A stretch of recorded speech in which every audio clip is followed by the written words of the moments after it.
ਵਾਹਿਗੁਰੂ ਜੀ ਕਾ ਖਾਲਸਾ ਵਾਹਿਗੁਰੂ ਜੀ ਕੀ ਫਤਿਹ। ਕਰੋਨਾ ਨਾਂ ਦੀ ਮਹਾਮਾਰੀ ਨੇ ਕੁਝ ਅਜਿਹੇ ਹਾਲਾਤ ਬਣਾ ਦਿੱਤੇ ਹਨ ਕਿ ਦਿਲ ਹੈਰਾਨੀ ਨਾਲ ਭਰ ਜਾਂਦਾ ਹੈ ਕਿ ਦੁਨੀਆ ਵਿੱਚ ਕੀ ਹੋ ਗਿਆ ਹੈ। ਕਹਿੰਦੇ ਹਨ ਕਿ ਪਿਛਲੇ ਜ਼ਮਾਨੇ ਵਿੱਚ 1918-1920 ਵਿੱਚ ਵੀ ਸਪੈਨਿਸ਼ ਇਨਫਲੂਐਂਜ਼ਾ ਨਾਂ ਦਾ ਰੋਗ ਦੁਨੀਆ ਵਿੱਚ ਕਹਿਰ ਬਣ ਕੇ ਆਇਆ ਸੀ ਅਤੇ ਕਰੋੜਾਂ ਲੋਕਾਂ ਲਈ ਘਾਤਕ ਸਿੱਧ ਹੋਇਆ ਸੀ। ਉਸ ਤੋਂ ਪਹਿਲਾਂ ਇੱਕ ਪਲੇਗ ਨਾਂ ਦੀ ਬਿਮਾਰੀ ਨੇ ਤਾਂ ਬੇਹਿਸਾਬੇ ਲੋਕ ਇਸ ਦੁਨੀਆ ਤੋਂ ਫਨਾਹ ਕਰ ਦਿੱਤੇ ਸਨ। ਪਿੰਡਾਂ ਦੇ ਪਿੰਡ, ਸ਼ਹਿਰਾਂ ਦੇ ਸ਼ਹਿਰ ਅਤੇ ਦੇਸ਼ਾਂ ਦੇ ਦੇਸ਼ ਖਾਲੀ ਹੋ ਗਏ ਸਨ। ਅੱਜ ਕੱਲ੍ਹ ਟੈਕਨੋਲੋਜੀ ਦੀ ਦੁਨੀਆ ਹੈ, ਜਿਸ ਕਰਕੇ ਇਨਸਾਨ ਕਰੋਨਾ ਮਹਾਮਾਰੀ ਤੋਂ ਬਚਣ ਲਈ ਆਪਣੇ ਵੱਲੋਂ ਬਹੁਤ ਕੁਸ਼ਲ ਤਰੀਕੇ ਅਪਣਾ ਰਿਹਾ ਹੈ। ਇਹ ਵਾਕਈ ਮਹਾਮਾਰੀ ਹੈ ਕਿ ਨਹੀਂ, ਇਹ ਇੱਕ ਅਲੱਗ ਵਿਸ਼ਾ ਹੈ, ਪਰ ਅੱਜ ਅਸੀਂ ਇਸ ਵਿਸ਼ੇ 'ਤੇ ਗੱਲ ਕਰਨੀ ਹੈ ਕਿ ਕਰੋਨਾ ਕਰਕੇ ਦੁਨੀਆ ਵਿੱਚ ਜਿਸ ਤਰ੍ਹਾਂ ਦੇ ਹਾਲਾਤ ਬਣੇ ਹਨ, ਉਸ ਤੋਂ ਸਿੱਖ ਨੂੰ ਕੀ ਸਿੱਖਿਆ ਲੈਣੀ ਚਾਹੀਦੀ ਹੈ ਅਤੇ ਅੱਗੋਂ ਜ਼ਿੰਦਗੀ ਕਿਸ ਤਰ੍ਹਾਂ ਬਤੀਤ ਕਰਨੀ ਚਾਹੀਦੀ ਹੈ। ਬੜੇ ਐਟਮ ਬੰਬਾਂ ਵਰਗੇ ਹਥਿਆਰਾਂ ਦਾ ਮਾਲਕ ਹੋਣ ਦਾ ਦਾਅਵਾ ਕਰਨ ਵਾਲਾ ਇਨਸਾਨ ਅੱਜ ਨਾ ਦਿਸਦੀ ਬਿਮਾਰੀ ਹੱਥੋਂ ਮਜਬੂਰ ਹੋ ਗਿਆ ਹੈ। ਸਾਇੰਸ ਦੀਆਂ ਵੱਡੀਆਂ ਪ੍ਰਾਪਤੀਆਂ 'ਤੇ ਮਾਣ ਕਰਨ ਵਾਲਾ ਮਨੁੱਖ ਅਕਾਲ ਪੁਰਖ ਦੀ ਕੁਦਰਤ ਦੀ ਸ਼ਕਤੀ ਦੇ ਨਿੱਕੇ ਜਿਹੇ ਨਮੂਨੇ ਅੱਗੇ ਗੋਡੇ ਟੇਕ ਰਿਹਾ ਹੈ। ਸ੍ਰੀ ਸੁਖਮਨੀ ਸਾਹਿਬ ਦੀ ਇਹ ਪੰਕਤੀ ਸੁਣ ਕੇ ਇੱਕ ਸ਼ੰਕਾਵਾਦੀ ਕਹਿਣ ਲੱਗਾ ਕਿ ਇੱਕ ਨਿੱਕੀ ਕੀੜੀ ਕਿਵੇਂ ਫੌਜਾਂ ਦੇ ਕਰੋੜਾਂ ਲਸ਼ਕਰਾਂ ਨੂੰ ਭਸਮ ਕਰ ਸਕਦੀ ਹੈ। ਪੰਕਤੀ ਇਸ ਪ੍ਰਕਾਰ ਹੈ: ਨਿੱਕੀ ਕੀਰੀ ਮੈਂ ਕਲ ਰਾਖੈ, ਭਸਮ ਕਰੈ ਲਸ਼ਕਰ ਕੋਟ ਲਾਖੈ। ਹੁਣ ਦੇਖ ਲਓ, ਕੀੜੀ ਤੋਂ ਵੀ ਛੋਟਾ ਕੀਟਾਣੂ ਕੀ ਫੌਜਾਂ ਦੇ ਲਸ਼ਕਰਾਂ ਦੇ ਲਸ਼ਕਰ ਤਬਾਹ ਨਹੀਂ ਕਰ ਸਕਦਾ? ਅਕਾਲ ਪੁਰਖ ਦੀ ਸ਼ਕਤੀ 'ਤੇ ਸ਼ੰਕਾ ਕਰਨਾ ਵੱਡੀ ਬੇਵਕੂਫੀ ਹੈ। ਸੁਖਮਨੀ ਸਾਹਿਬ ਦੀ ਇਸ ਪੌੜੀ ਵਿੱਚ ਅੱਗੇ ਹਜ਼ੂਰ ਫਰਮਾਉਂਦੇ ਹਨ: ਜਿਸ ਕਾ ਸਾਸ ਨ ਕਾਢਤ ਆਪ, ਤਾਕੋ ਰਾਖਤ ਦੇ ਕਰ ਹਾਥ। ਹਜ਼ੂਰ ਫਰਮਾਉਂਦੇ ਹਨ ਕਿ ਜਿਸ ਦਾ ਸਾਹ ਉਹ ਆਪ ਆਪਣੇ ਹੁਕਮ ਵਿੱਚ ਨਹੀਂ ਕੱਢਦਾ, ਉਸ ਨੂੰ ਆਪ ਹੱਥ ਦੇ ਕੇ ਰੱਖਦਾ ਹੈ। ਕਿੰਨੀ ਤਸੱਲੀ ਹੁੰਦੀ ਹੈ ਇਹ ਅੰਮ੍ਰਿਤ ਬਚਨ ਸੁਣ ਕੇ ਕਿ ਜੇ ਅਕਾਲ ਪੁਰਖ ਨੇ ਸਾਡੇ ਸਾਹ ਹਾਲੇ ਨਹੀਂ ਕੱਢਣੇ ਤਾਂ ਕਰੋਨਾ ਵਰਗੀਆਂ ਕਰੋੜ ਬਿਮਾਰੀਆਂ ਵੀ ਸਾਨੂੰ ਪੋ ਨਹੀਂ ਸਕਦੀਆਂ। ਅਤੇ ਜੇ ਅਕਾਲ ਪੁਰਖ ਦੇ ਹੁਕਮ ਵਿੱਚ ਸਾਡੇ ਸਾਹ ਮੁੱਕ ਗਏ ਹਨ ਤਾਂ ਕਿਸੇ ਬਿਮਾਰੀ ਦੀ ਲੋੜ ਨਹੀਂ, ਬਿਨਾਂ ਕਿਸੇ ਗੱਲੋਂ ਹੀ ਇੱਕ ਦਿਨ ਸਾਹ ਮੁੱਕ ਜਾਣਗੇ ਅਤੇ ਇਸ ਫਾਨੀ ਦੁਨੀਆ ਤੋਂ ਕੂਚ ਕਰਨਾ ਪਵੇਗਾ। ਸਿੱਖ ਨੂੰ ਇਹ ਬਚਨ ਸੁਣ ਕੇ ਅਤੇ ਸਮਝ ਕੇ ਮਹਾਨ ਤਸੱਲੀ ਦੀ ਪ੍ਰਾਪਤੀ ਹੁੰਦੀ ਹੈ। ਸਭ ਫਿਕਰ, ਚਿੰਤਾ ਅਤੇ ਡਰ ਖੰਭ ਲਾ ਕੇ ਉੱਡ ਜਾਂਦੇ ਹਨ। ਕਿਸੇ ਨੂੰ ਕਰੋਨਾ ਹੋਈ ਜਾਂ ਨਹੀਂ, ਪਰ ਕਰੋਨਾ ਵਰਗੇ ਲੱਛਣ ਉਸ ਦੇ ਸਰੀਰ ਵਿੱਚ ਪ੍ਰਗਟ ਹੋ ਗਏ। ਉਹ ਬੰਦਾ ਹੈਰਾਨ ਰਹਿ ਗਿਆ ਜਦੋਂ ਉਸ ਦੇ ਆਪਣੇ ਪਿਆਰੇ ਅਤੇ ਸਕੇ ਸੰਬੰਧੀ ਵੀ ਉਸ ਦੇ ਕੋਲ ਆਉਣ ਤੋਂ ਡਰਨ ਲੱਗ ਪਏ। ਉਸ ਕੋਲ ਆ ਕੇ ਅਤੇ ਉਸ ਦੀ ਸੇਵਾ ਕਰਕੇ ਕੌਣ ਆਪਣੀ ਜਾਨ ਨੂੰ ਜੋਖਮ ਵਿੱਚ ਪਾਵੇ? ਸੋ ਸਾਰੇ ਨਿਕਟ ਵਰਤੀ ਡਾਢੇ ਡਰ ਗਏ ਅਤੇ ਉਸ ਤੋਂ ਦੂਰ ਰਹਿਣ ਲੱਗ ਪਏ। ਉਹ ਤਾਂ ਭਲਾ ਹੋਇਆ ਕਿ ਉਸ ਨੂੰ ਕਰੋਨਾ ਨਹੀਂ, ਉੱਦਾਂ ਹੀ ਖੰਘ ਹੋਈ ਸੀ। ਜੋ ਕਰੋਨਾ ਬਿਮਾਰੀ ਨਾਲ ਗ੍ਰਸਤ ਲੋਕ ਇਸ ਨਾਲ ਜੂਝ ਕੇ ਠੀਕ ਹੋ ਕੇ ਆਏ ਹਨ, ਉਹ ਦੱਸਦੇ ਹਨ ਕਿ ਕਰੋਨਾ ਇੰਨੀ ਮਾੜੀ ਨਹੀਂ ਜਿੰਨੇ ਮਾੜੇ ਇਸ ਤੋਂ ਬਾਅਦ ਹਾਲਾਤ ਬਣ ਜਾਂਦੇ ਹਨ ਜਦੋਂ ਮਰੀਜ਼ ਨੂੰ ਸਭ ਤੋਂ ਅਲੱਗ ਕਰ ਦਿੱਤਾ ਜਾਂਦਾ ਹੈ। ਅਵਲ ਤਾਂ ਨੇੜਲਾ ਰਿਸ਼ਤੇਦਾਰ ਉਸ ਦੇ ਕੋਲ ਆਪ ਹੀ ਆ ਕੇ ਰਾਜ਼ੀ ਨਹੀਂ ਹੁੰਦਾ, ਪਰ ਜੇ ਕੋਈ ਆਉਣਾ ਚਾਹੇ ਵੀ ਤਾਂ ਡਾਕਟਰ ਅਤੇ ਪ੍ਰਸ਼ਾਸਨ ਕਿਸੇ ਨੂੰ ਉਸ ਦੇ ਨੇੜੇ ਨਹੀਂ ਢੁੱਕਣ ਦਿੰਦੇ। ਬੰਦਾ ਇਕੱਲਾ ਪਿਆ ਐਵੇਂ ਰੋਂਦਾ ਹੈ ਜਿਵੇਂ ਫਾਹੀ ਫਾਥਿਆ ਮਿਰਗ ਉਜਾੜੀ ਖੜਾ ਪੁਕਾਰਦਾ ਹੈ। ਉਦੋਂ ਪਤਾ ਲੱਗਦਾ ਹੈ ਕਿ ਮਾਤਾ, ਪਿਤਾ, ਪੁੱਤਰ ਅਤੇ ਪਤਨੀ ਆਦਿ ਕੋਈ ਕਿਸੇ ਵਾਸਤੇ ਨਹੀਂ ਹੈ, ਕੋਈ ਕਿਸੇ ਦਾ ਨਹੀਂ ਹੈ। ਸਭ ਬਸ ਆਪਣੇ ਬਾਰੇ ਹੀ ਸੋਚਦੇ ਹਨ।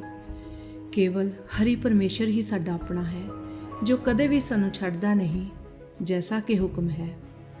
ਹਰ ਬਿਨ ਤੇਰੋ ਕੋ ਨਾ ਸਹਾਈ, ਕਾਕੀ ਮਾਤ ਪਿਤਾ ਸੁਤ ਬਨਿਤਾ, ਕੋ ਕਾਹੂ ਕੋ ਭਾਈ ਰਹਾਓ।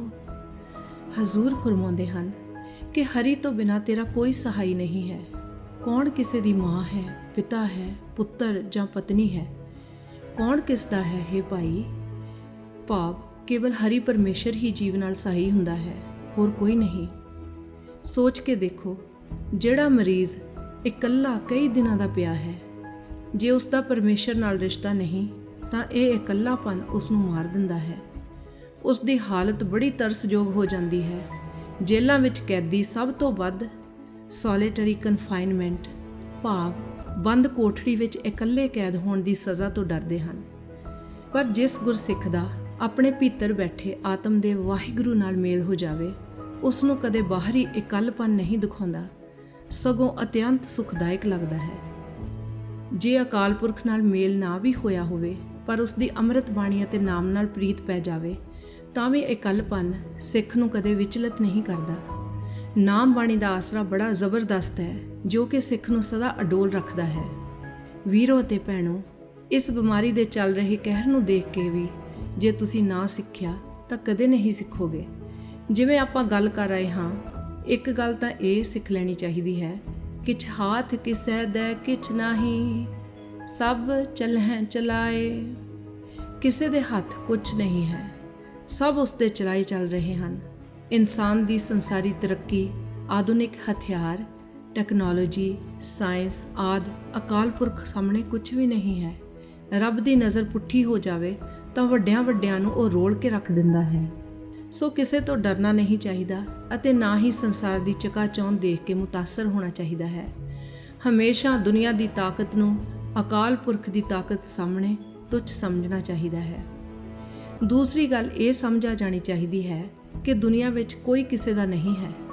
ਇਸ ਕਰਕੇ ਅਕਾਲ ਪੁਰਖ ਜੋ ਕਿ ਸਾਡਾ ਆਪਣਾ ਹੈ, ਉਸ ਨਾਲ ਸੰਬੰਧ ਬਣਾਉਣਾ ਚਾਹੀਦਾ ਹੈ। ਇਹ ਸੰਬੰਧ ਤਾਂ ਬਣਦਾ ਹੈ ਜਦੋਂ ਅਸੀਂ ਗੁਰੂ ਨਾਨਕ ਦਸ਼ਮੇਸ਼ ਪਿਤਾ ਜੀ ਨੂੰ ਆਪਣਾ ਗੁਰੂ ਧਾਰਨ ਕਰਕੇ ਨਾਮ ਬਾਣੀ ਨਾਲ ਜੁੜਦੇ ਹਾਂ।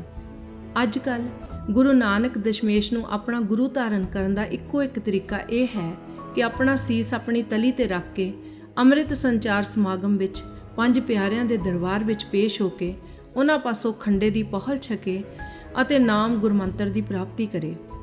ਫਿਰ ਖਾਲਸੇ ਦੀ ਪੂਰਨ ਰਹਿਤ ਧਾਰਨ ਕਰਕੇ ਨਾਮ ਬਾਣੀ ਵਿੱਚ ਜੁਟ ਜਾਵੇ। ਬਸ ਇਹੋ ਇੱਕੋ ਇੱਕ ਤਰੀਕਾ ਹੈ ਅਕਾਲ ਪੁਰਖ ਨਾਲ ਜੁੜਨ ਦਾ।